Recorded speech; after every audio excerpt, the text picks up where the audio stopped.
vous allez bien. Je suis contente de vous présenter cette toute première vidéo intitulée Rompre avec son ego, aller à la rencontre de soi. Mais dans un premier temps, une chose très importante que je me dois de vous signifier, ne prenez que ce qui résonne en vous. Vous avez le droit également de ne pas être d'accord avec le contenu de cette vidéo et c'est ok, on peut tous avoir des avis différents. En attendant, écoutez vos intuitions, ne prenez ce que vous avez l'impression qu'il est bon pour vous d'entendre et laissez ce qui ne vous plaît pas. Cette vidéo ne pouvait pas démarrer, bien entendu, sans que je vous ai présenté l'ego. Alors c'est parti. Te présenter, c'est chaud, non? Je sais pas, imagine les gens ils ont peur. De quoi? Bah oui, l'ego est présent chez eux aussi, mais bon, tout le monde n'est pas prêt à le reconnaître, quoi, donc... Bah c'est ça le problème.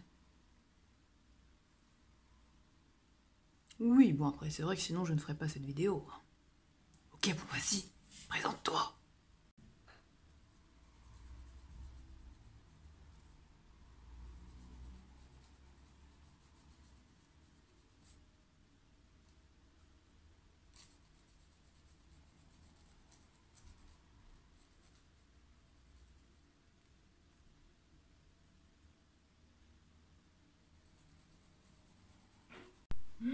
Mais t'aurais vu, je te raconte pas, hein. Oh là là, l'état du truc, toi. Puis elle était dans un rôle, mais d'actrice, quoi, totalement dissociée d'elle-même. C'était vraiment une horreur. Cette fille n'était vraiment pas elle-même, quoi. C'était... Ah, salut! Ça va et toi? Oui, ben moi ça va, je te remercie. Non, je n'irai pas. Ça sert à rien, c'est pas à moi. Moi j'ai rien fait, d'accord? C'est à lui, voilà. C'est lui, c'est pas moi. Donc quand il sera décidé, eh ben il viendra me voir. Mais en attendant, moi je vais rester plantée ici. De toute façon, j'ai mon doudou. Hein. Je l'ai lui, donc tout va bien.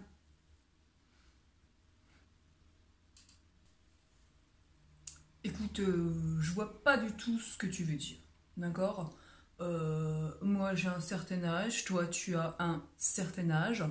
Voilà, moi j'ai plus rien à apprendre, hein. C'est plus toi qui devrais, je sais pas, travailler un petit peu sur toi et puis tu verras quand tu seras grand, hein, quand tu seras grande, de toute façon, tu verras par toi-même, hein. Tu verras que j'avais pas tort. Tu verras quand tu seras père. Tu verras. De toute façon, moi, les ordres, j'en donne, mais je reçois pas. Voilà.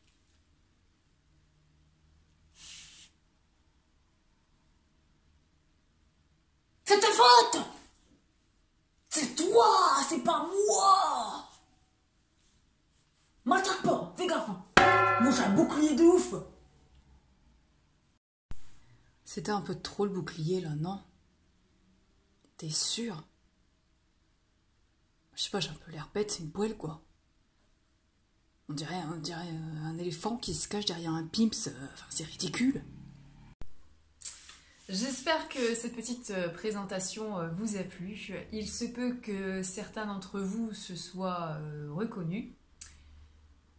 Du moins j'espère, parce que si c'est pas le cas, il se peut qu'il vous faille peut-être plus que cette vidéo pour espérer rompre avec votre ego. Auquel cas, il doit y avoir beaucoup de travail. Ok, alors, première question à laquelle nous allons répondre, à savoir pour qui?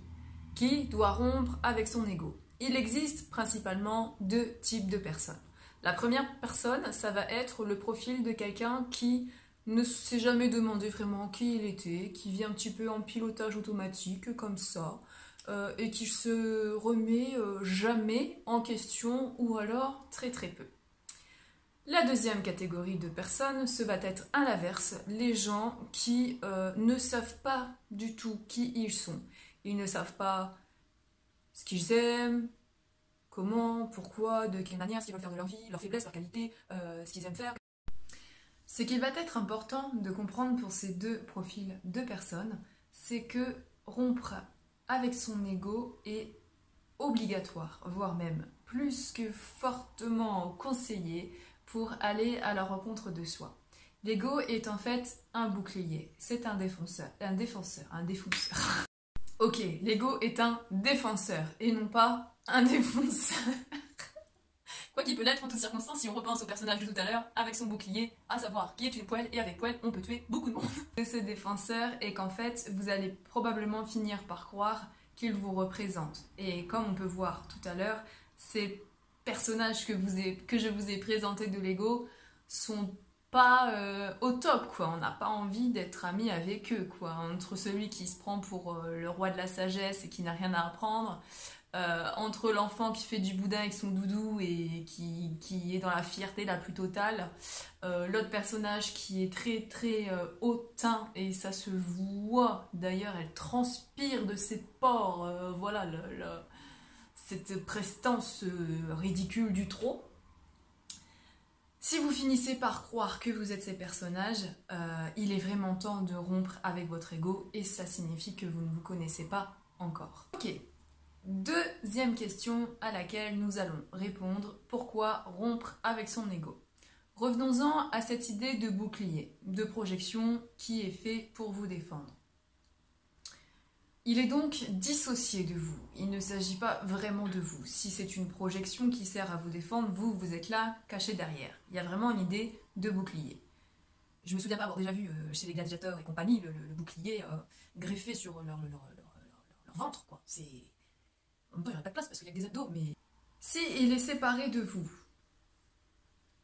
on vient de le dire, il s'agit donc d'un séparateur. Non seulement cet ego vous sépare de vous-même, mais en vous séparant de vous-même, il va aussi vous séparer des autres. On l'a si bien dit tout à l'heure, qui a envie d'être ami avec quelqu'un qui ne se remet jamais en question, avec quelqu'un qui est fort tête brûlée, avec quelqu'un qui pense toujours avoir raison. Voilà, rien que déjà là, si vous serrez pas des dents comme moi, c'est pas normal. Et si justement votre ego vous sépare de vous, parce que c'est quand même le plus important avant même le fait qu'il puisse vous séparer des autres, comment pouvez-vous alors vous définir vous-même en tant qu'être complet, avec vos défauts, vos qualités, vos forces, vos faiblesses? Commencez-vous donc alors à comprendre réellement l'intérêt de rompre avec son ego.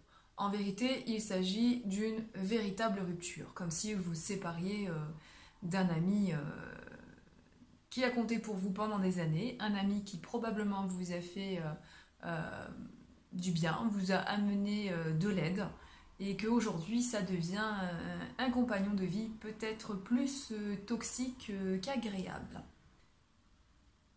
Qu'est-ce qu'il y a? Attends, je suis en train de faire ma vidéo là. Ok. Qu'est-ce qu'il y a? Bah oui, mais non, là t'es avec moi. Mais juste pour les besoins de la vidéo. Mais toi et moi on a déjà rompu. Oui, bah je te remercie pour ton aide, mais bon, il se peut que je t'appellerai de temps à autre quand ça me semblera nécessaire, voilà. Et oui, l'idée d'ego doit être quand même pour vous une idée que vous pouvez le mettre dans votre poche et le sortir quand vous en avez besoin. Ça ne contredit pas tout ce que je fais dans cette vidéo, mais c'est un point important que je me dois de vous signifier, car vous allez probablement tomber dans votre vie face à des gens qui n'auront peut-être pas lu cette vidéo, ou qui n'auront pas travaillé sur eux concernant ça. Vous allez du coup vous confronter à des gens qui vont perpétuellement vous faire vous remettre en question, et là votre ego va falloir le sortir de votre poche, car en effet il vous permettra de vous défendre et vous évitera de vous rendre malade à vous remettre beaucoup trop en question. Troisième question à laquelle nous allons répondre, et pas des moindres, la plus importante, comment? Comment aller à la rencontre de soi? Vu que l'un ne va pas sans l'autre, on parlait juste avant de rompre avec son ego, la première des mesures à mettre en place, c'est avant tout d'écouter son ego.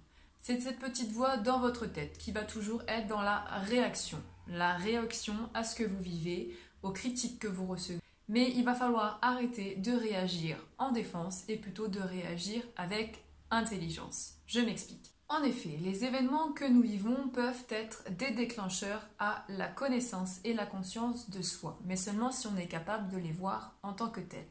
Vous allez vivre parfois des situations, des relations, des événements plus ou moins difficiles. Il va falloir apprendre à faire taire cette petite voix en vous qui va vouloir être dans la réaction de défense. C'est-à-dire qu'il faut un exercice mais très simple et très bête en soi, mais qui ne l'est pas, c'est d'écouter la petite voix qui est dans sa tête et juste de lui parler. Parlez-lui en conscience et dites-lui, écoute, je suis pas d'accord avec toi, là, cette personne n'est pas en train de m'agresser, c'est moi qui le vois comme ça. Maintenant, si je prends de la hauteur sur les choses, ben, peut-être qu'elle me fait passer un message, cette personne. Voilà, c'est aussi simple que ça. Et quand vous allez mettre en action ça, à chaque moment de votre vie, où vous sentez ce bouclier, cette protection que vous êtes en train de mettre en place de défense, servez-vous-en comme un moyen d'évolution personnelle. Ensuite, il y a ce qu'on appelle l'effet miroir. L'effet miroir, c'est en fait un moyen de comprendre ce qui existe en vous, puisque bien souvent, et peut-être que vous ne le savez pas, mais ce que vous aimez ou ce que vous admirez chez les autres existe en vous, et ce que vous n'aimez pas chez les autres, ce que vous critiquez chez les autres existe en vous. Seulement, il faut être capable de le reconnaître, capable de l'analyser et capable de le comprendre, puisque dans ces cas-là, vous allez revivre perpétuellement des schémas répétitifs avec chaque personne que vous allez rencontrer jusqu'à ce que vous ayez compris. Tant que vous n'aurez pas compris, vous continuerez d'amener à vous un même type de personne, un même profil de personne ou un même profil de situation.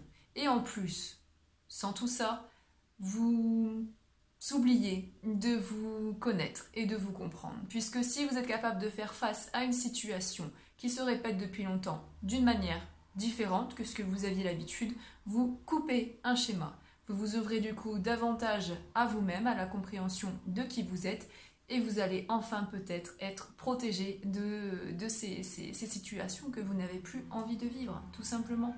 Auquel cas, là, vous n'aviez pas forcément besoin de mettre l'ego en activation, mais simplement d'écouter pour vous libérer. Parce que tout ce à quoi vous résistez persiste, et ce que vous acceptez se transforme. Quatrième et dernière question, à savoir le quand. Donc, quand rompre avec son ego pour aller à la rencontre de soi. Autant vous dire, aussitôt que possible, aussi régulièrement que possible, et surtout, n'attendez pas d'être au fond du gouffre psychologiquement pour vous réveiller. Essayez de toujours faire face aux situations que vous vivez avec cette petite intelligence dont je vous parlais tout à l'heure, à savoir de ne pas être dans la réaction défensive, mais dans la réaction intelligente, parce que les événements que vous vivez, je le répète, vont vous permettre de vous connaître. Et un autre point très important, quand vous faites face à quelqu'un qui a un ego surdimensionné, essayez d'être souple avec cette personne. Peut-être est-ce un conseil que tout le monde ne prendra pas et chacun applique ce qu'il veut comme il veut, mais imaginez à quel point cette personne a besoin de se défendre vu l'ego qu'elle a, puisqu'on part du principe que l'ego est un défenseur. Imaginez la souffrance qu'il y a en soi et à quel point cette personne ne se connaît pas et à quel point cette personne est perpétuellement dans la réaction défensive. Quoi ? Bah non, non.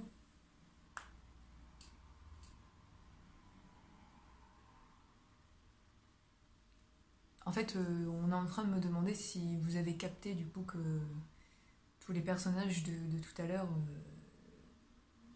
c'est mon ego à moi. Oui, oh, toi et moi on a rompu. Sinon je me permettrais pas de faire cette vidéo.